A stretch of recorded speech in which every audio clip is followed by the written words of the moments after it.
Hello बच्चों, चलिए प्रश्न को पढ़ते हैं।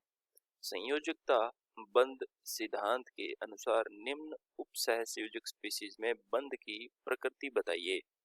यौगिक है FeCN6-4। इस यौगिक में हमें इस यौगिक के बंध की प्रकृति बतानी है। केंद्रीय धातु परमाणु के संयोजकता बंध सिद्धांत के आधार पर बताना है। मुख्य अवधारणा देखेंगे। सबसे पहले मुख्य अवधारणा, और मुख्य अवधारणा में लिखेंगे बंध की प्रकृति। बंध की प्रकृति कैसी होती है? बंध की प्रकृति, उसमें चुंबकीय गुण कैसे होते हैं और वो किस तरह का बंध रहता है, बाह्य चक्रण संकुल होता है, आंतरिक चक्रण संकुल होता है, इस तरह की हमें जानकारी बतानी है। तो सबसे पहले हम यौगिक लिख लेते हैं। हमारा जो यौगिक है वो है FeCN6-4। इस यौगिक में केंद्रीय धातु परमाणु Fe है, तो हम Fe का ऑक्सीकरण अंक निकालेंगे। पहले तो हम क्या कर लेंगे, इसको Fe का ऑक्सीकरण अंक, और ऑक्सीकरण अंक निकालने के लिए हम Fe को x मान लेंगे, और Cn पर आवेश होता है हमारे पास -1, तो x + 6 गुणा -1 और बराबर इस संकुल पर जितना आवेश है वो बराबर रख देंगे। तो यहाँ से x का मान आएगा +2, यानी कि इस यौगिक में हमारे पास Fe +2 में विद्यमान है। ठीक है, ये बात हो गई। अब इस Fe का उपसहसंयोजन संख्या कितनी है, हम यहाँ समन्वय संख्या भी लिख लेते हैं। समन्वय संख्या, ये कितने बंध बन रहे हैं? 6 बंध बन रहे हैं। 6 Cn जुड़ी हुई है, तो Fe का समन्वय संख्या कितनी है? 6 है, और Fe +2 ऑक्सीकरण अवस्था में है। इलेक्ट्रॉनिक विन्यास देखते हैं, तो यहाँ पर Fe +2 का विन्यास क्या होगा? हमारे पास ये विन्यास होगा, आर्गन तक ये पूरा भरा होता है। ठीक है, 18 तक पूरा भरा होता है।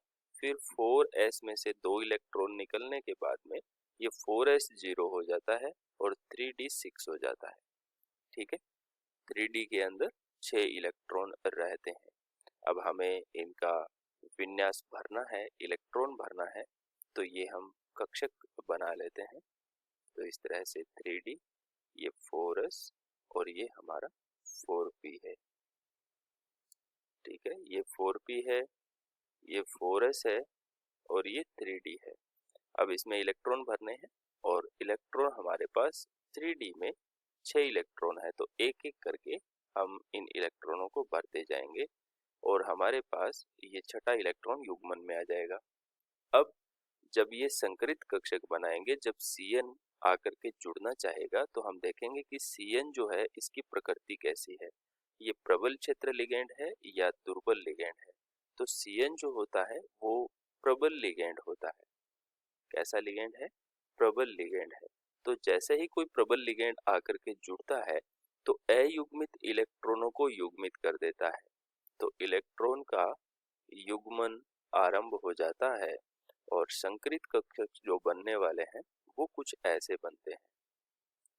हमारे पास ये 3d है, ये 4s है और ये हमारा 4p है। ठीक है, तो 3d के अंदर कुल इलेक्ट्रॉन 6 थे, और 6 इलेक्ट्रॉन में 4 अयुग्मित इलेक्ट्रॉन थे, है ना? ये 4s और ये 4p। अब यहाँ पर तो एक एक इलेक्ट्रॉन का युग्मन था, लेकिन ये जो इलेक्ट्रॉन पड़े हुए हैं, ये वाला इलेक्ट्रॉन जाकर के इसके साथ युग्मन करेगा और ये वाला इलेक्ट्रॉन इसके साथ युग्मित हो जाएगा, तो कुछ ऐसी स्थिति हो जाएगी। अब जबकि 3d के 2 कक्षक जो है वो खाली हो गए हैं, अब यहाँ पर आकर के Cn- आकर के अपना एकाकी इलेक्ट्रॉन युग्म दान करेगा और यहाँ पर बंध बनाना आरंभ कर देगा, उपसहसंयोजक बंध से इसके साथ जुड़ जाएगा। और चूंकि हमारे पास 6 Cn है, तो यहाँ पर 3 और 3 6 Cn- आकर के जुड़ेंगी, तो यहाँ पर संकरण जो है वो इसका होगा D2sp3। और जहां भी D2sp3 संकरण होता है वहां पर अष्टफलकीय संरचना होती है। कैसी होती है? अष्टफलकीय संरचना होती है। अब हमें ध्यान क्या देना है, बंध की प्रकृति के बारे में पूछा है।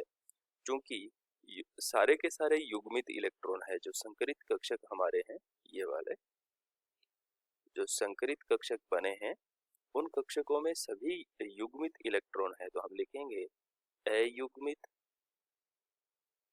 इलेक्ट्रॉन नहीं है। और जब अयुग्मित इलेक्ट्रॉन नहीं होते हैं तो प्रकृति जो होती है वो प्रतिचुंबकीय होती है। बंध की प्रकृति कैसी होती है, यौगिक कैसा होता है? प्रतिचुंबकीय प्रकृति का होता है। और जब आंतरिक यानी कि 3D कक्षक भाग लेते हैं तो वो आंतरिक निम्न चक्रण संकुल होता है या आंतरिक चक्रण संकुल होता है। निम्न चक्रण संकुल, ये इसके बंध की प्रकृति है।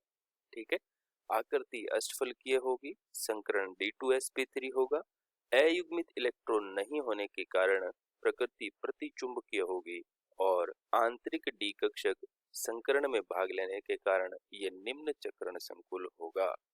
ये हमारा इस प्रश्न का उत्तर है। आशा करते हैं आपको समझ आया होगा। धन्यवाद।